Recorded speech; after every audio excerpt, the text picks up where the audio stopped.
Esmalt veendu, et sinu korteriühistu on ehitatud mõne järgmise tüüpprojekti järgi. Tehaselise rekonstrueerimise toetust saavad sel korral kuni 5-korruselised tüüpelamud, mida leidub kõikjal Eestis.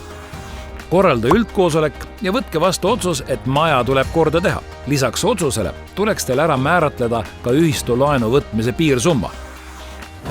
Selleks leiate KredExi kodulehelt vastava hinnainfo tabeli, kus on ära toodud tõenäoline rekonstrueerimise maksumus. Kui otsus on olemas, tuleb tellida energiamärgis.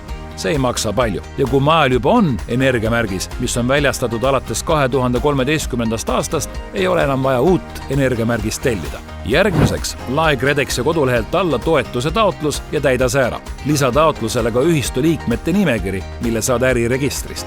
Seejärel esita taotlus KredExile. Tehaselise rekonstrueerimise toetuse puhul valib projekteerija ja ehitaja KredEx. Seega on ühistul vaja vaid ühist tahet maja korda teha ning esitada meile taotlus koos vajalike dokumentidega. KredEx hindab taotlusi ja valib välja kortermajad, mis toetust saavad.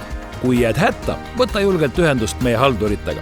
Nende kontaktid koos lisainfoga leiad kredex.ee/element.